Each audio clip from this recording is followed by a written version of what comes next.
നമസ്കാരം. ഡോക്ടർ ലൈവിലേക്ക് സ്വാഗതം. നമുക്ക് പലതരത്തിലുള്ള സംശയങ്ങൾ പലതരം ചികിത്സകളുമായി ബന്ധപ്പെട്ട് ഉണ്ടാകാറുണ്ട്. ആ സുഖങ്ങളെക്കുറിച്ചും ധാരാളം സംശയങ്ങളുണ്ടാവും. വളരെയധികം സംശയം ഉണ്ടാകുന്ന മറ്റൊരു ഏരിയയാണ് അനസ്തേഷ്യ. സർജറിക്കൊക്കെ ആയിട്ട് അനസ്തേഷ്യ കൊടുക്കണമെന്ന് പറയുമ്പോൾ ഈ അനസ്തേഷ്യയെ ഭയന്ന് ശസ്ത്രക്രിയ മാറ്റിവെക്കുന്ന ഒരുപാട് പേരുണ്ട്. എന്തൊക്കെയാണ് സംഭവിക്കുന്നതെന്ന് അറിയില്ല. ചെറിയൊരു കാര്യത്തിന് പോലും കുറച്ച് അനസ്തേഷ്യ കൊടുക്കുന്നു എന്ന് കേൾക്കുമ്പോഴേക്കും ഭയമാണ്. അപ്പോൾ ഇന്ന് എന്താണ് അനസ്തേഷ്യ, എവിടെയെല്ലാമാണ് അനസ്തേഷ്യ കൊടുക്കേണ്ടി വരുന്നത്, ഏതെല്ലാം തരത്തിലുള്ള അനസ്തേഷ്യകളുണ്ട്, ഇതിന് എന്തെങ്കിലും തരത്തിലുള്ള പാർശ്വഫലങ്ങളുണ്ടോ, ഇതെല്ലാം ഇന്നത്തെ ഡോക്ടർ ലൈവിലൂടെ. നിങ്ങളോട് സംസാരിക്കുന്നത് എറണാകുളം കിംസ് ആശുപത്രിയിലെ അനസ്തേഷ്യ വിഭാഗം മേധാവിയും കൺസൾട്ടൻ്റ് അനസ്തെറ്റിസ്റ്റുമായ ഡോക്ടർ രാജീവ് കെ. നമസ്കാരം ഡോക്ടർ. നമസ്കാരം ഡോക്ടർ. ഇപ്പം അനസ്തേഷ്യയെ കുറിച്ചിട്ട് ധാരാളം സംശയങ്ങൾ ഉണ്ടാവാറുണ്ടല്ലോ. അപ്പം നമുക്ക് എന്താണ് ഈ അനസ്തേഷ്യ, എന്താണ് അവിടെ സംഭവിക്കുന്നത്? ലോകമെമ്പാടുമുള്ള സർജറികളുടെ എണ്ണം എടുത്ത് നോക്കുകയാണെങ്കിൽ ഓൾമോസ്റ്റ് ഒരു 25 മുതൽ 30 കോടി വരെ സർജറീസ് ഒരു കൊല്ലം നടക്കുന്നുണ്ടെന്നാണ് കണക്കുകൾ പറയുന്നത്. ഇത് 2000 മുതൽ 2005 വരെയുള്ള കണക്കുകളാണ് ഞാനീ പറയുന്നത്.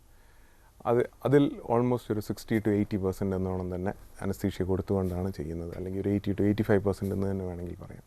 അനസ്തീഷ്യനെ നമ്മൾ ബേസിക്കലി പറയുകയാണെങ്കിൽ 3 തരം കോമ്പോണൻസ് ആണ് അനസ്തീഷ്യയ്ക്ക് ബേസിക്കലി ഉള്ളത്. എല്ലാവർക്കും സർജറി എന്ന് കേൾക്കുമ്പോൾ അല്ലെങ്കിൽ ഓപ്പറേഷൻ എന്ന് കേൾക്കുമ്പോൾ തന്നെ നല്ല പേടി ഉണ്ടാകുന്ന ആൾക്കാരാണ് കൂടുതലുള്ളത്.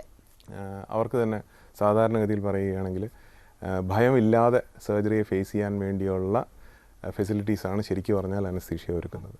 അപ്പോൾ വേദനയില്ലാത്ത സർജറി, അതിൻ്റെ കൂട്ടത്തിൽ സർജറി ചെയ്യുന്ന സമയത്ത് ചെറിയ തോതിലെങ്കിലും ഉറങ്ങാൻ പറ്റുകയും അത് കഴിഞ്ഞതിന് ശേഷം ഓപ്പറേഷൻ കഴിഞ്ഞു കഴിഞ്ഞാലും വേദനയില്ലാതെ അവർക്ക് ഹോസ്പിറ്റലിൽ നിന്ന് ഡിസ്ചാർജായി പോവുക, ഓപ്പറേഷൻ കഴിഞ്ഞോടുകൂടി ഡിസ്ചാർജായി പോവുക എന്നാണ് അവർ അനസ്തീഷ്യ കൊണ്ട് ഉദ്ദേശിക്കുന്നത്. അനസ്തീഷ്യനെ മെയിനായിട്ട് പറയുകയാണെങ്കിൽ 2 തരംതിരിക്കാം. ജനറൽ അനസ്തീഷ്യ എന്ന് പറയുകയാണെങ്കിൽ കംപ്ലീറ്റ് ശരീരത്തിനെ നമ്മൾ മയങ്ങാനുള്ള മരുന്നുകൾ കൊടുത്ത് ഉറക്കുകയാണ് ചെയ്യുന്നത്. നേരെ മറിച്ച് റീജിയണൽ അനസ്തീഷ്യ എന്ന് പറയും. റീജിയണൽ അനസ്തീഷ്യ എന്ന് പറയുകയാണെങ്കിൽ ശരീരത്തിൻ്റെ ഏത് ഭാഗത്താണോ സർജറി ചെയ്യാൻ പോകുന്നത് അല്ലെങ്കിൽ ഓപ്പറേഷൻ ചെയ്യാൻ പോകുന്നത് ആ ശരീരഭാഗം മാത്രം തരിപ്പിക്കുകയോ അല്ലെങ്കിൽ അനങ്ങാണ്ട് വയ്ക്കുകയോ ചെയ്യാനുള്ള ഫെസിലിറ്റീനെയാണ് നമ്മൾ റീജിയണൽ അനസ്തീഷ്യ എന്ന് പറയുന്നത്. ഇപ്പോൾ ഈ ജനറൽ അനസ്തേഷ്യയെ കുറിച്ചിട്ട് നമുക്ക് ആദ്യം പറയാം. ജനറൽ അനസ്തേഷ്യ വേണ്ടി വരുന്ന ശസ്ത്രക്രിയകൾ, സന്ദർഭങ്ങൾ ഏതെല്ലാമാണ്?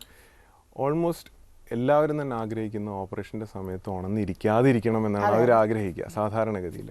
പക്ഷേ ചില സർജറീസ് സേഫറാണ് റീജിയണൽ അനസ്തീഷ്യ ചെയ്യുന്നത് കൊണ്ട്, അതുകൊണ്ടാണ് ജനറൽ അനസ്തീഷ്യയിൽ നിന്ന് റീജിയണൽ അനസ്തീഷ്യ എടുക്കുന്നത്. എന്നിരുന്നാലും ആളുകൾ പറയുകയാണ് എനിക്ക് ജനറൽ അനസ്തീഷ്യ തന്നെ മതി ഡോക്ടറെ, എനിക്ക് ഉറങ്ങിയേ പറ്റൂ സർജറിയുടെ സമയത്ത്, എങ്കിൽ ജനറൽ അനസ്തീഷ്യ തന്നെയാണ് കൊടുക്കുന്നത്.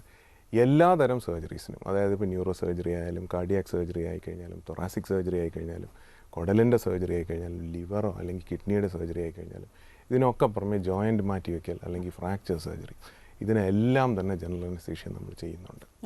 പക്ഷേ ഏതെങ്കിലും ഇപ്പോൾ ഫോർ എക്സാമ്പിൾ ഒരു മുട്ട് മാത്രമാണ് നമ്മൾ മാറ്റിവെക്കാൻ ഉദ്ദേശിക്കുന്നത്, ഒരു ജോയിൻറ്റ് റീപ്ലേസ്മെൻറ്റ് മാത്രമാണ് ചെയ്യുന്നതെന്നുണ്ടെങ്കിൽ ഒരു ജനറൽ അനസ്തീഷ്യ ആവശ്യമില്ല. അതല്ല റീജിയണൽ അനസ്തീഷ്യ, അതായത് അരയ്ക്ക് കീഴ്പ്പെട്ട് മാത്രം തരിപ്പിച്ചുകൊണ്ടുള്ള അനസ്തീഷ്യ കൊടുക്കാൻ പറ്റുമെന്നുണ്ടെങ്കിൽ ദാറ്റ് ഈസ് കൺസിഡേർഡ് സേഫർ. അതിന് കുറച്ചും കൂടി നല്ലതാണ് എന്ന് പറയപ്പെടുന്നു. വേദനയും അതൊരു പരിധി വരെ നമുക്ക് കൂടുതൽ നന്നായിട്ട് ചികിത്സിക്കാൻ പറ്റും. അതുകൊണ്ട് നമ്മൾ റീജിയണൽ അനസ്തീഷ്യ എടുക്കുന്നു. Okay doctor. അപ്പോൾ നമ്മളിപ്പോൾ ഒരു അനസ്തേഷ്യ കൊടുക്കേണ്ടി വരുന്ന സന്ദർഭത്തിൽ ഇപ്പോൾ ഒരു സർജറി 10-10:30 നമ്മൾ പോസ്റ്റ് ചെയ്തിരിക്കുന്നു. അപ്പോൾ ആദ്യം നടക്കുന്നത് ഈ അനസ്തേഷ്യ കൊടുക്കുക എന്നുള്ള കാര്യമാണോ? എത്ര സമയം എടുക്കും ഇതിൻ്റെ ഒരു എഫക്റ്റ് വരെ?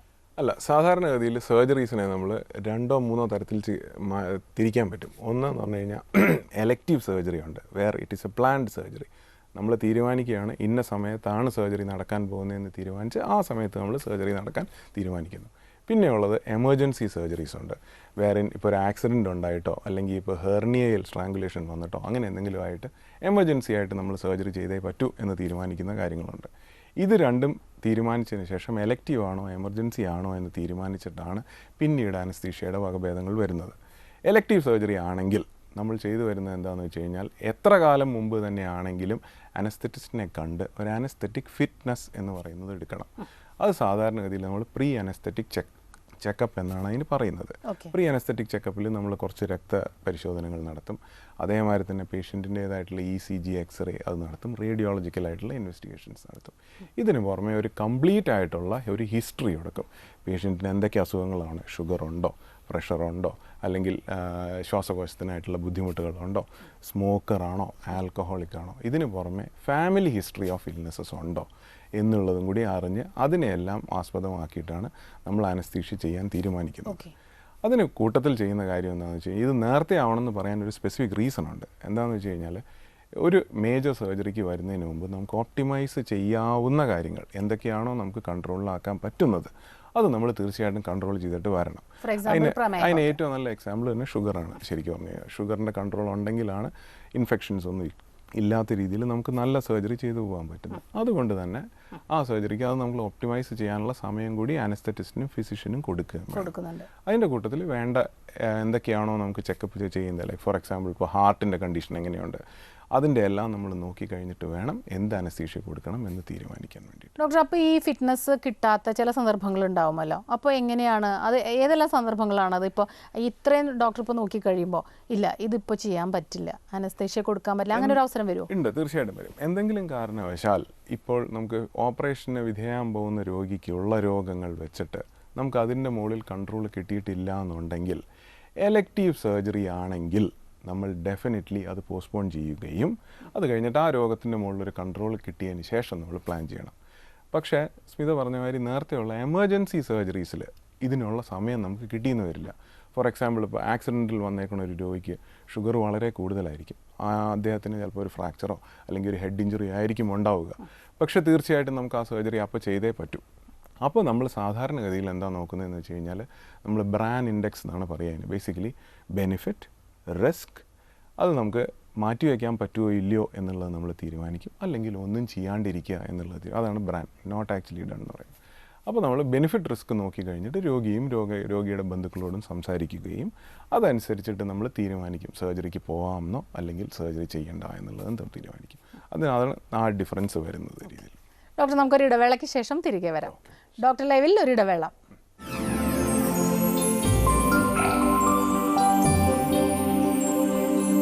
ഡോക്ടർ ലൈവ് തുടരുന്നു. ഒരു കോളർ വെയിറ്റ് ചെയ്യുന്നുണ്ട് ഡോക്ടർ. ഹലോ ഹലോ പറഞ്ഞോളൂ. ചോദിച്ചോളൂ. ഡോക്ടറോട്. Hello doctor. ഡോക്ടർ കേൾക്കുന്നുണ്ട്, പറഞ്ഞോളൂ. എന്റെ മകൾക്ക് എറണാകുളത്താണ്, അവർ കോട്ടയത്ത് കഴിഞ്ഞ ജൂലൈ 12-ാം തീയതി സിസേറിയൻ നടത്തിയിരുന്നു. പ്രസവത്തിന് സിസേറിയൻ നടത്തി. സിസേറിയന് മുമ്പായിട്ട് അവൾക്ക് ഡെങ്കിപ്പനി വന്നത് കാരണം കൗണ്ട് കുറഞ്ഞത് കൊണ്ട് നമ്മുടെ അനസ്തേഷ്യ കൊടുക്കാൻ പറ്റത്തില്ല, ക്ലോറോഫോം കൊടുക്കാമെന്ന് പറഞ്ഞ് ക്ലോറോഫോം കൊടുത്തിട്ട് മയക്കിയിട്ടാണ് ഓപ്പറേറ്റ് ചെയ്തത്. അതിനോടനുബന്ധമായിട്ട് ഇപ്പോൾ അതിനുശേഷം വന്നിരിക്കുന്നത് കൈകാലുകൾക്ക് മരവിപ്പ്, അതുപോലെ തന്നെ വായിലെ മരവിപ്പും ഒക്കെ ആയിട്ട് അതിന് അനുബന്ധമായിട്ട് ഡോക്ടർമാരെ കണ്ടപ്പോൾ അവർ പറഞ്ഞത് ഇതിന്റെ സൈഡ് എഫക്റ്റ് ആണ്, ഡോസ് കൂടിപ്പോയത് കൊണ്ടാണ് എന്ന് പറയുന്നു. വിഷാംശം കലർന്നുപോയി. അതിനെന്തെങ്കിലും പരിഹാരമുണ്ടോ? സാധാരണഗതിയിൽ സിസേറിയൻ സെക്ഷന് ഏറ്റവും എളുപ്പമുള്ള അനസ്തീഷ്യ എന്ന് പറഞ്ഞാൽ അല്ലെങ്കിൽ ഏറ്റവും സേഫ് ആയിട്ടുള്ള അനസ്തീഷ്യ എന്ന് പറയുന്ന സ്പൈനൽ അനസ്തെറ്റിക് തന്നെയാണ്.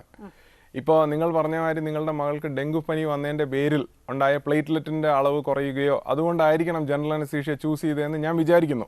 ഞാൻ അതാണ് അനുമാനിക്കുന്നത്. ജനറൽ അനസ്തീഷ്യ സാധാരണ ഇപ്പോൾ ഈ കാലയളവിൽ, അതായത് ഒരു 10-25 കൊല്ലമായിട്ട് ക്ലോറോഫോം ഉപയോഗിച്ചിട്ടല്ല കൊടുക്കുന്നത്, സേഫ് ആയിട്ടുള്ള ഡ്രഗ്സ് തന്നെ ഉപയോഗിച്ചിട്ടാണ് കൊടുക്കുന്നത്. സാധാരണഗതിയിൽ പെർസിസ്റ്റൻ്റ് ആയിട്ടുള്ള ന്യൂറോളജിക്കൽ പ്രോബ്ലംസ് ആഫ്റ്റർ അനസ്തീഷ്യ വളരെ വളരെ വളരെ റെയർ ആയിട്ടുള്ളൊരു കോംപ്ലിക്കേഷനാണ്.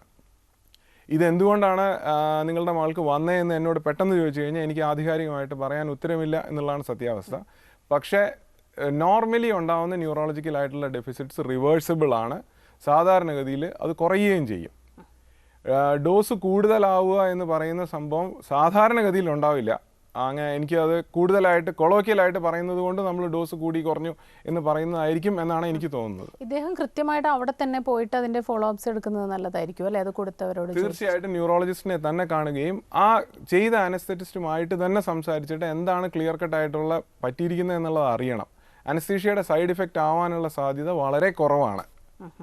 അസംഷൻസിലേക്ക് പോവാതിരിക്കുന്നതായിരിക്കും നല്ലത് അല്ലേ? ഇപ്പോൾ ഡോക്ടർ ഇദ്ദേഹം ചോദിച്ചതുപോലെ ഈ സിസേറിയൻ്റെ സമയത്ത് പലപ്പോഴും ഈ ഒരു ഇങ്ങനെ പുറയിലേക്ക് കുനിച്ചിരുത്തിയിട്ട് ഇഞ്ചക്ഷൻ എടുത്തു, അതിനുശേഷം കുഞ്ഞുണ്ടായതിന് ശേഷം ഇതുവരെ വേദന മാറിയിട്ടില്ല എന്ന് പറയുന്നവരെ കണ്ടിട്ടുണ്ട്. യഥാർത്ഥത്തിൽ അതൊരു സത്യമാണോ? അല്ല, ഇതൊരു മിഥ്യയാണ്. ശരിക്കും പറഞ്ഞു കഴിഞ്ഞാൽ പുറം വേദന സ്പൈനൽ അനസ്തെറ്റിക്കോ അല്ലെങ്കിൽ വേദനയില്ലാത്ത ഗർഭത്തിന് വേണ്ടിയിട്ടോ അല്ലെങ്കിൽ പ്രസവത്തിന് വേണ്ടിയിട്ടോ നമ്മൾ എപ്പിഡ്യൂറൽ അനസ്തീഷ്യ ഇടുന്ന സമയത്ത് ഉണ്ടാവില്ല എന്നല്ല ഞാൻ പറയുന്നത്. വേദന ഉണ്ടാവാം, ബാക്ക് പെയിൻ ഉണ്ടാവാം. പക്ഷേ വളരെയധികം രാജ്യങ്ങളിൽ ശാസ്ത്രീയമായിട്ട് റിസർച്ച് ചെയ്ത് തന്നെ കണ്ടുപിടിച്ചിട്ടുണ്ട് ഈ പുറം വേദനയും ബാക്ക് ഏക്കും പിന്നീട് ഉണ്ടാകുന്ന, അതായത് സ്പൈനിൽ ചെയ്ത് കഴിഞ്ഞതിന് ശേഷം ഉണ്ടാകുന്ന ഇതും തമ്മിൽ യാതൊരു ബന്ധമില്ല എന്ന് കണ്ടുപിടിച്ചിട്ടുണ്ട്. അതൊന്ന്. രണ്ടാമത്തെ കാര്യം എന്താണെന്ന് വെച്ച് കഴിഞ്ഞാൽ, ഇരുന്നിട്ടാണ് ഇപ്പം നമ്മളൊക്കെ സ്പൈനൽ അനസ്തെറ്റിക് ചെയ്യുന്നത്. കിടത്തി ചെയ്യുന്നവരും ഉണ്ട്, പക്ഷെ സാധാരണഗതിയിൽ ഇരുത്തിയിട്ട് ചെയ്യുന്നതാണ് യൂഷ്വലി കംഫർട്ടബിൾ ആയിരിക്കും. ലോക്കൽ അനസ്തെറ്റിക് തന്നതിന് ശേഷം മാത്രമാണ് സ്പൈനൽ സൂചി വയ്ക്കുന്നത്. സാധാരണഗതിയിൽ വേദന ഉണ്ടാവേണ്ടതും അല്ല. പക്ഷേ ബാക്ക് പെയിൻ ഉണ്ടാകുന്നതിൽ കൂടുതൽ സബ്ജക്റ്റീവായിട്ടുള്ള കണക്ഷനാണ് ഉള്ളത്. അതായത് എനിക്കൊരു 10 കൊല്ലം മുമ്പ് ഒരു സ്പൈനൽ അനസ്തെറ്റിക് വെച്ചിട്ടുണ്ട്, എനിക്കൊരു 15 കൊല്ലം കഴിഞ്ഞതിന് ശേഷം ഒരു പുറമേന ഉണ്ടാകുമ്പോൾ ഞാൻ ആദ്യം പറയാനുള്ള സാധ്യത എന്താ, അന്ന് വെച്ച സ്പൈനൽ നീഡിൽ കാരണം തന്നെയാണ് ഈ പുറമേന വന്നതെന്ന് പറയാനുള്ള സാധ്യതയാണ് കൂടുതലുള്ളത്. ശാസ്ത്രീയമായിട്ട് ഇത് തമ്മിൽ കണക്ഷൻ ഇല്ല എന്ന് തന്നെയാണ് ഞങ്ങളുടെ ഇതുവരെയുള്ള പഠനങ്ങൾ സൂചിപ്പിക്കുന്നത്. ഡോക്ടർ, ഇപ്പം സിസേറിയൻ്റെ സമയത്ത് ഇത് കൊടുക്കും, അതല്ലാതെ ഈ പെയിൻലെസ് ആയിട്ടുള്ള പ്രസവങ്ങൾക്കും ഇതുപോലെ ഇഞ്ചക്ഷനെ കുറിച്ച് പറയും. അപ്പോൾ അപ്പോഴും നമ്മൾ ഈ അനസ്തേഷ്യയുടെ ഇതാണോ ഉപയോഗിക്കുന്നത്? അപ്പോൾ ഉപയോഗിക്കുന്ന അനസ്തീഷ്യക്കാണ് ലേബർ അനാൽജസിയ എന്ന് പറയുക. അതായത് പ്രസവാനന്തരമായിട്ടുള്ള ആവശ്യങ്ങൾക്ക് വേണ്ടിയുള്ള അനാൽജസിയാണ് ലേബർ അനാൽജസിയ എന്ന് പറയുന്നത്. അതിന് എപ്പിഡ്യൂറൽ അനാൽജസിയാണ് സാധാരണ ഉപയോഗിക്കുന്നത്.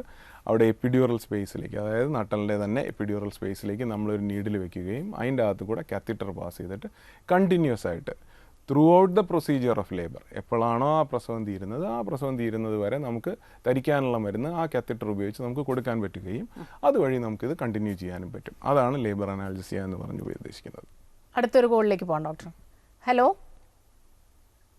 നമസ്കാരം, ഡോക്ടർ ലൈവാണ്, സംസാരിച്ചോളൂ ഡോക്ടറോട്. നമസ്കാരം ഡോക്ടർ. നമസ്കാരം, പറഞ്ഞോളൂ. എനിക്ക് ഒരു 16 വർഷം മുന്നേ ഒരു ഓപ്പറേഷൻ ഉണ്ടായിരുന്നു. 2-3 പ്രാവശ്യമായിട്ട് ഒരു ഓപ്പറേഷൻ കഴിഞ്ഞതാണ്. അത് കാലിനാണ് ഓപ്പറേഷൻ കഴിഞ്ഞത്. നട്ടലിന് പല പ്രാവശ്യമായിട്ട് അനസ്തേഷ്യ കൊടുത്തിരുന്നു. ഇപ്പോ 5-6-7 വർഷമായിട്ട് ഇടത് ഭാഗത്ത് കഴുത്ത് മുതൽ ഡിസ്ക് വരെ ഇടത് ഭാഗത്ത് ഒരു കൈത്തണ്ട വണ്ണത്തിൽ ഇങ്ങനെ വീക്കം വരാറുണ്ട്. ഭയങ്കര വേദനയും. അത് പിന്നെ അനസ്തേഷ്യന്റെ പ്രോബ്ലം എന്ന് 1-2 ഡോക്ടർമാരെ കണ്ടെടുത്ത് അനസ്തേഷ്യന്റെ പ്രോബ്ലം എന്ന് പറഞ്ഞു. പിന്നെ ചികിത്സിച്ച ഡോക്ടറെ കാണിച്ചിട്ട് അത് പ്രശ്നമില്ലാന്ന് അന്നേരത്ത് പറഞ്ഞു. അത് പ്രശ്നമില്ലാന്ന് പറഞ്ഞത്. പക്ഷെ ചില സമയത്ത് ഇത് വീങ്ങി വരും, പിന്നെ ഭയങ്കരമായിട്ട് പ്രയാസം ഉണ്ടായിരുന്നു. സാധാരണഗതിയിൽ എടുക്കുന്ന സ്പൈനൽ അനസ്തെറ്റിക്കിന്, അതായത് നിങ്ങളുടെ ചികിത്സയ്ക്ക് വേണ്ടിയിട്ട് ഓപ്പറേഷന് വേണ്ടിയിട്ട് എടുത്തിരിക്കുന്ന സ്പൈനൽ അനസ്തെറ്റിക് കൊണ്ട് നട്ടലിൻ്റെ സൈഡിലൊരു വീക്കം വരാനുള്ള സാധ്യത വളരെ വളരെ കുറവാണ്. അതും 6-7 വർഷം കഴിഞ്ഞിട്ട് വരുന്ന ഒരു ബുദ്ധിമുട്ട് ഒരു കാരണവശാലും അന്ന് എടുത്തേക്കണ ആ സൂചിയായിട്ട് ആവാനുള്ള സാധ്യത വളരെ കുറവാണ്. ഇല്ല എന്ന് തന്നെ വേണമെങ്കിൽ നമുക്ക് ആധികാരികമായിട്ട് പറയാൻ പറ്റും. ഒരു ന്യൂറോളജിസ്റ്റിനെ കാണുകയും അത് MRI ഇമേജിങ്ങോ അങ്ങനത്തെ എന്തെങ്കിലും ചെയ്തുകൊണ്ട് റേഡിയോളജിക്കൽ ഇമേജിങ് ചെയ്ത് നമുക്ക് ഡിസൈഡ് ചെയ്യാവുന്നേ ഉള്ളൂ ഇതിനെന്താ ബുദ്ധിമുട്ടുള്ളേ എന്നുള്ളത്. അതായിരിക്കും നല്ലതെന്നാണ് എനിക്ക് തോന്നുന്നത്. ഓക്കെ ഡോക്ടർ, ഇപ്പോൾ ശസ്ത്രക്രിയകളെ കുറിച്ച് പറഞ്ഞ പോലെ തന്നെ ഈ ചെറിയ ചെറിയ മുറിവുകളിൽ ചെറിയ പ്രൊസീജിയേഴ്സിന് ഇങ്ങനെ അനസ്തേഷ്യ കൊടുക്കുന്നത് കേട്ടിട്ടുണ്ട്. അപ്പോൾ നമുക്കത് ആവശ്യപ്പെടാൻ പറ്റുമോ എന്നുള്ളത് പലരും, അതോ അവർ തന്നില്ല, അതായത് ചില മുറിവുകൾ അപ്പോൾ വല്ലാതെ വേദന എടുത്തു, സ്റ്റിച്ച് ഇട്ടപ്പോൾ വേദന എടുത്തു, അപ്പോൾ അനസ്തേഷ്യ ചെയ്യാമായിരുന്നില്ലേ, അത് നമ്മൾക്ക് തന്നില്ല, നമ്മളോട് ചോദിച്ചില്ല, പറഞ്ഞില്ല എന്ന് പറഞ്ഞ് കേട്ടിട്ടുണ്ട്. അപ്പോൾ എന്താണ് അവിടെ, നമുക്കത് ആവശ്യപ്പെടാൻ കഴിയുമോ? തീർച്ചയായിട്ടും ലോക്കൽ അനസ്തീഷ്യ എന്ന് പറയുന്നതാണ്. അതായത് ഇപ്പോൾ ഫോർ എക്സാമ്പിൾ നമ്മുടെ കൈയിൻ്റെ വിരലിൻ്റെ അറ്റത്തൊന്ന് മുറിഞ്ഞു, ആ മുറിവ് തുന്നാൻ വേണ്ടിയിട്ട് നമുക്ക് ഒന്നെങ്കിൽ റിസ്റ്റിൻ്റെ അവിടെയോ അല്ലെങ്കിൽ വിരലിൻ്റെ റൂട്ടിലോ ആയിട്ട് നമുക്ക് ലോക്കൽ അനസ്തെറ്റിക് ഇഞ്ചെക്റ്റ് ചെയ്യുകയും അത് തരിപ്പിക്കാവുന്നതുമാണ്. നമുക്ക് അത് ചെയ്യാവുന്ന കാര്യം തന്നെയാണ്. വേദനയുണ്ട്, അതായത് ഒരു പ്രൊസീജിയർ ചെയ്യുന്ന സമയത്ത് വേദനയുണ്ടെന്നുണ്ടെങ്കിൽ തീർച്ചയായിട്ടും ഡോക്ടറോട് എനിക്ക് സെഡേഷനോ അല്ലെങ്കിൽ എനിക്ക് തരിക്കാനുള്ള മരുന്നോ തരണം എന്ന് അവകാശപ്പെടാനുള്ള റൈറ്റ് രോഗിക്കുണ്ട്. അതിൽ യാതൊരു തർക്കവുമില്ല. എല്ലാ ഹോസ്പിറ്റൽസും അതുമായിട്ട് പാലിച്ചേ പറ്റാവുന്നൊരു നിയമം തന്നെയാണ്. പക്ഷെ അത്തരൊരു നിയമത്തിനെ കുറിച്ച് എത്ര പേർ അവെയറാണ് എന്നുള്ളതാണ് സംശയം. ഒരുപാട് കാര്യങ്ങൾ അനസ്തീഷ്യയിൽ ഉണ്ടാവുന്നത് തന്നെ അത് തന്നെയാണ്. ലൈക്ക് ഫോർ എക്സാമ്പിൾ ഇപ്പോൾ ഞാൻ നേരത്തെ സൂചിപ്പിച്ച സമയത്ത് ജെനറ്റിക് ഇൽനെസ്സസ് എന്ന് പറയുന്നതുണ്ട്. ഞാൻ ഈ വേദി അതിനുവേണ്ടി തന്നെ ഉപയോഗിക്കുകയാണ്. മാലിഗ്നൻ്റ് ഹൈപ്പർതേർമിയ എന്ന് പറയുന്ന MH എന്ന് പറഞ്ഞാൽ ഞങ്ങളുടെയൊക്കെ ഒരു പേടി സ്വപ്നം എന്ന് വേണമെങ്കിൽ പറയാം. ആ രോഗത്തിന് വേണ്ടിയുള്ള ചികിത്സയ്ക്ക് വേണ്ടിയുള്ള മോളിക്യൂള് ഇൻ്റർനാഷണലി എല്ലാ സ്ഥലങ്ങളിലും അവൈലബിൾ ആണ്. ഇപ്പോൾ UK യിലേക്കോ അല്ലെങ്കിൽ നമ്മൾ അമേരിക്കയിലേക്കോ പോവുകയാണെങ്കിൽ നമുക്ക് തീർച്ചയായിട്ടും അവൈലബിൾ ആണ്. പക്ഷേ നമുക്കത് ഇന്ത്യൻ മാർക്കറ്റിൽ അവൈലബിൾ അല്ല. ദി അഡ്വാൻറ്റേജസ് നമ്മുടെ എന്താ പറയുക പോപ്പുലേഷനിൽ, അതായത് നമ്മുടെ കേരളത്തിലോ അല്ലെങ്കിൽ ഇന്ത്യയിലുള്ള പോപ്പുലേഷനിലോ അതിൻ്റെ ഇൻസിഡൻസ് വളരെ കുറവാണ്. അതുകൊണ്ട് പ്രോബ്ലം ഇല്ല. പക്ഷേ ഇൻസിഡൻസ് ഹൈ ആയിരുന്നെങ്കിൽ we would have had more problems definitely. അപ്പോൾ അങ്ങനത്തെയുള്ള ജനറ്റിക് ആയിട്ടുള്ള ഇൽനെസ്സസ് ഉണ്ട് which needs to be aware. Everybody needs to be aware of it. അതിന് അനസ്തെറ്റിസ്റ്റ് കാരണമല്ല അത് ആ കോംപ്ലിക്കേഷൻ സംഭവിക്കുന്നത്. അത് രോഗിയുടെ തന്നെയുള്ള ജനിതകമായിട്ടുള്ള ഇതാണ്, ശരീരഘടനയാണ്. ഡോക്ടർ, നമുക്ക് മറ്റൊരു ഇടവേളയ്ക്ക് ശേഷം തിരികെ വരാം. ഡോക്ടർ ലൈവിൽ ഒരു ഇടവേള കൂടി.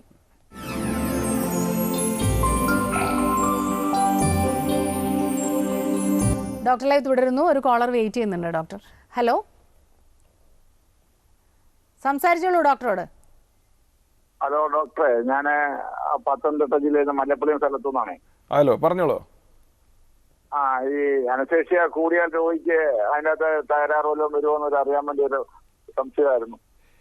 അല്ല, എന്തായാലും വളരെ റിലവൻ്റ് ആയിട്ടുള്ളൊരു ചോദ്യമാണ് നിങ്ങൾ ചോദിച്ചത്. അനസ്തീഷ്യ കൂടുക കുറയുക എന്നുള്ളതിലും കൂടുതൽ ഇമ്പോർട്ടൻ്റ് ആയിട്ടുള്ള കാര്യം, സാധാരണഗതിയിൽ ഒരു രോഗിക്ക് ഒരു ഓപ്പറേഷന് വേണ്ടി അനസ്തീഷ്യ കൊടുക്കുക എന്ന് പറയുന്നത് ആ രോഗിക്കുള്ള രോഗങ്ങൾ, ആ രോഗിയുടെ വയസ്സ്, ആ രോഗിയുടെ ശരീരഘടന അല്ലെങ്കിൽ തൂക്കം, ഭാരം, പൊക്കം ഇത്യാദിയൊക്കെ നോക്കിയതിന് ശേഷമാണ് നമ്മൾ തീരുമാനിക്കുന്നത് എത്രത്തോളം അനസ്തീഷ്യ കൊടുക്കണം, എത്രത്തോളം മരുന്ന് കൊടുക്കണം എന്നുള്ളത്. കൂടുന്നത് എന്ന് പറയുന്ന സംഭവം സാധാരണഗതിയിൽ ഉണ്ടാവുന്നില്ല. ഇപ്പോഴത്തെയുള്ള anaesthetic drugs are all relatively safe. വളരെ നൂതനമായിട്ടുള്ളതും വളരെ സേഫ് ആയിട്ടുള്ള മോളിക്യൂൾസുമാണ് ഇപ്പോൾ ഉപയോഗിച്ച് വരുന്നത്. അതുകൊണ്ട് കൂടിയിട്ടുണ്ടാകുന്ന പ്രശ്നങ്ങൾ സാധാരണഗതിയിൽ ഇന്നത്തെ കാലത്ത് വരില്ല എന്ന് തന്നെ ആധികാരികമായിട്ട് പറയാൻ പറ്റും. ഓക്കെ. ഇപ്പോൾ ഗർഭിണികൾക്ക് ഏതെങ്കിലും തരത്തിൽ, ഇപ്പം പ്രസവമല്ലാതെ അതിന് മുൻപ് എന്തെങ്കിലും തരത്തിൽ പ്രശ്നങ്ങൾ വന്നാൽ അനസ്തേഷ്യ കൊടുക്കുന്നുണ്ട്, കുഴപ്പമില്ല? തീർച്ചയായിട്ടും കൊടുക്കുന്നുണ്ട്. പക്ഷെ നമ്മൾ ശ്രദ്ധിക്കേണ്ട കാര്യം എന്താണെന്ന് വെച്ച് കഴിഞ്ഞാൽ ഗർഭിണികൾക്ക് അനസ്തീഷ്യ കൊടുക്കുന്ന സമയത്ത് നമ്മൾ ഒരു ജീവനെ അല്ല നമ്മൾ അപ്രോച്ച് ചെയ്യുന്നത്, 2 ജീവനുകളെയാണ് അപ്രോച്ച് ചെയ്യുന്നത്. അപ്പോൾ നമ്മൾ കൊടുക്കുന്ന അനസ്തീഷ്യ ലീസ്റ്റ് ഡിഫിക്കൽട്ട് അല്ലെങ്കിൽ least problematic to the baby എന്ന് വിചാരിച്ചുകൊണ്ടാണ് നമ്മൾ കൊടുക്കുന്നുള്ളത്. അതും നമ്മുടെ ഇപ്പോഴത്തെ ഉള്ള മോളിക്യൂൾസ് എല്ലാം റിലേറ്റീവ്ലി സേഫാണ്. 20th week, 22nd week, 23rd week of prime minister of pregnancy അല്ലെങ്കിൽ ആ വീക്ക് ഓഫ് പ്രഗ്നൻസിയിലൊക്കെ സർജറി ചെയ്യുന്നുണ്ട്. എലക്റ്റീവ് സർജറീസ് വരെ ചെയ്ത് വരുന്നുണ്ട്. പക്ഷേ എന്തെങ്കിലും കാരണവശാൽ നമുക്ക് ആ സർജറി പ്രീ പ്ലാൻ ചെയ്ത് കഴിഞ്ഞിട്ട് ഗർഭം കഴിഞ്ഞതിന് ശേഷം ചെയ്യാൻ പറ്റുകയാണെങ്കിൽ definitely that would be much more safer, ബേബിയുടെ കാര്യത്തിൽ നിന്നും മദറിൻ്റെ കാര്യത്തിൽ നിന്നും. ഇപ്പോൾ ഒരുപാട് സ്പെഷ്യാലിറ്റീസ് ഇങ്ങനെ വരുന്നുണ്ടല്ലോ. അപ്പം ഈ രംഗത്തുണ്ടായിട്ടുള്ള ഏറ്റവും അതിനൂതനമായിട്ടുള്ള കാര്യങ്ങൾ എന്തൊക്കെയാണ്? ഏറ്റവും കൂടുതൽ അനസ്തീഷ്യയിൽ പറയുകയാണെങ്കിൽ മോണിറ്റേഴ്സിൻ്റെ തന്നെയാണ് ഡെവലപ്മെൻറ്റ് ഉണ്ടായിരിക്കുന്നത്. അതുകൊണ്ട് തന്നെ ഞാൻ ആദ്യം പറയാൻ ആഗ്രഹിച്ചതാണ്, പക്ഷേ അത് ഇപ്പോഴേ പറയാൻ പറ്റുന്നുള്ളൂ. ശരിക്കും അനസ്തീഷ്യ കൊടുക്കുക എന്ന് പറയുന്നത് ഒരു എയറോപ്ലെയിൻ ഓടിക്കുന്നതുമായിട്ടാണ് ഉപമിക്കുക. ഒരു പൈലറ്റ് കോക്പിറ്റിലിരുന്ന് ഓടിക്കുന്ന സമയത്ത് ഒരുപാട് മോണിറ്റേഴ്സ് കണ്ടുകൊണ്ടാണ് അദ്ദേഹം ഈ പ്ലെയിൻ സ്റ്റാർട്ട് ചെയ്യുന്നത്. അപ്പോൾ ഒരു പ്ലെയിൻ സ്റ്റാർട്ട് ചെയ്യും, എൻജിൻ സ്റ്റാർട്ട് ചെയ്യും, അത് കഴിഞ്ഞതിന് ശേഷം ഒരു ടേക്ക് ഓഫ് ഉണ്ട്, അത് കഴിഞ്ഞിട്ട് there is a flight path, അത് കഴിഞ്ഞതിന് ശേഷം there is a landing and then the engine comes to a stop. ഇതാണ് ഒരു എയറോപ്ലെയിൻ്റെ ഇത്. ഏതാണ്ട് ഇതുമായിട്ട് ബന്ധപ്പെട്ടിട്ടുള്ള കാര്യം തന്നെയാണ് അനസ്തീഷ്യയിൽ നടക്കുന്നത്. ഞങ്ങൾ തീരുമാനിക്കുന്നു അനസ്തീഷ്യ കൊടുക്കണമെന്ന്, അത് കഴിഞ്ഞതിന് ശേഷം കയ്യുമ്പിലോ എവിടെയാണെന്ന് വെച്ചാൽ സൂചി വെച്ചതിന് ശേഷം നമ്മൾ ആ മയക്കത്തിൻ്റെ ഇത് സ്റ്റാർട്ട് ചെയ്യുന്നു. അത് കഴിഞ്ഞതിന് ശേഷം സർജറി നടക്കുന്ന ആ കാലഘട്ടത്തിൽ, ഒരു ടേക്ക് ഓഫ് കഴിഞ്ഞതിന് ശേഷം സർജറി നടക്കുന്ന കാലഘട്ടത്തിൽ നമ്മൾ ഈ ഹാർട്ട് റേറ്റ്, BP, ഓക്സിജനേഷൻ ഇത്യാദിയെല്ലാം നമ്മൾ മെയിൻറ്റെയിൻ ചെയ്ത് കൊണ്ടുവയ്ക്കുന്നു. അനസ്തീഷ്യ കഴിഞ്ഞതിന് ശേഷം പേഷ്യൻറ്റിനെ നമ്മൾ താഴെ ഇറക്കുന്നു, അതായത് ബേസിക്കലി അതിന് ശേഷം ലാൻഡ് ചെയ്യുന്നു, അത് കഴിഞ്ഞിട്ട് കഴിയുന്നു. ദ ഡിഫറൻസ് ഈസ് എയറോപ്ലെയിനിൽ പോകുന്ന പൈലറ്റിന് ആ ഫ്ലൈറ്റ് കഴിഞ്ഞ് കഴിഞ്ഞാൽ നിർത്താം പണികൾ, അനസ്തെറ്റിസ്റ്റിന് അത് കഴിഞ്ഞാലും തീരുന്നില്ല പണി. ഓപ്പറേഷൻ കഴിഞ്ഞതിന് ശേഷം പേഷ്യൻറ്റിനെ പോസ്റ്റ് അനസ്തെറ്റിക് കെയർ യൂണിറ്റിലേക്ക് മാറ്റുകയും പോസ്റ്റ് സർജിക്കൽ കെയറിലേക്ക് മാറ്റുകയും അത് കഴിഞ്ഞ് വേദനയില്ല എന്ന് ഉറപ്പുവരുത്തി ഡിസ്ചാർജ് ആവുന്നത് വരെ കോംപ്ലിക്കേഷൻസ് ഒന്നും ഇല്ലല്ലോ അല്ലെങ്കിൽ സൈഡ് എഫക്ട്സ് ഒന്നും ഇല്ലല്ലോ എന്ന് ഫോളോ അപ്പ് ചെയ്യേണ്ടതും കൂടിയും നമ്മുടെ മോറൽ റെസ്പോൺസിബിലിറ്റിയാണ്. അപ്പോൾ ഇവിടെയാണ് ഒരു അനസ്തെറ്റിസ്റ്റ് ഒരു ഹോസ്പിറ്റലിൽ, പ്രത്യേകിച്ച് സർജറി ഉള്ള ഒരു ഹോസ്പിറ്റലിൽ അദ്ദേഹം വേണ്ടതിൻ്റെ ഒരു ആവശ്യകത. പല സ്ഥലങ്ങളിലും സ്ഥിരമായിട്ട് ഒരു അനസ്തെറ്റിസ്റ്റ് ഇല്ല. ആ സമയത്ത് ഇപ്പോൾ ഡോക്ടർ പറഞ്ഞ ഇലക്റ്റീവായിട്ടുള്ളതിൽ അത് ഓക്കെയാണ്. എമർജൻസി സിറ്റുവേഷൻസിൽ എങ്ങനെ ഹാൻഡിൽ ചെയ്യും എന്നുള്ളത്? സാധാരണഗതിയിൽ ഇപ്പോൾ കൊച്ചിയിലെടുത്ത് നോക്കുകയാണെങ്കിൽ ഓൾമോസ്റ്റ് എല്ലാ മേജർ ഹോസ്പിറ്റൽസിലും തന്നെ സീനിയർ അനസ്തെറ്റിസ്റ്റും ജൂനിയർ അനസ്തെറ്റിസ്റ്റും ഓൺ കോൾ അനസ്തെറ്റിസ്റ്റ് വരെ ഉണ്ട്. പുറത്തുനിന്ന് വരുന്ന ആൾക്കാരുമുണ്ട്, സ്ഥിരമായിട്ടുള്ള. ഇപ്പോൾ എൻ്റെ ഹോസ്പിറ്റലിൽ എടുക്കുകയാണെങ്കിൽ ഞങ്ങൾ കൺസൾട്ടൻറ്റ് ലെഡുമാണ്, രജിസ്ട്രാർ ലെഡുമാണ്. ഇപ്പോൾ അവിടെ ഓൺ സൈറ്റായിട്ട് അവിടെ അനസ്തെറ്റിസ്റ്റിൻ്റെ എൻ്റെ ജൂനിയർ അനസ്തെറ്റിസ്റ്റ് ഉണ്ട്, who is there completely throughout 24 hours 365 days. Almost all ഹോസ്പിറ്റൽസും അങ്ങനെ തന്നെയാണ് ഇപ്പോൾ ഫോളോ ചെയ്ത് വരുന്നത്. എമർജൻസി സിറ്റുവേഷൻസിൽ അനസ്തെറ്റിസ്റ്റ് ഇല്ല എന്നുണ്ടെങ്കിൽ ബുദ്ധിമുട്ട് തന്നെയാണ്, അതിൽ തർക്കമില്ല കാര്യം.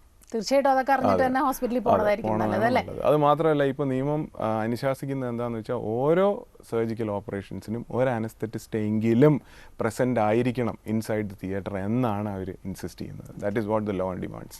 ഡോക്ടർ, നമ്മുടെ ഇന്നത്തെ ഡോക്ടർ ലൈവിൻ്റെ സമയം ഇവിടെ അവസാനിച്ചിരിക്കുകയാണ്. നന്ദി. Thank you. ഡോക്ടർ ലൈവിൻ്റെ ഈ അധ്യായം ഇവിടെ അവസാനിക്കുന്നു. നമസ്കാരം.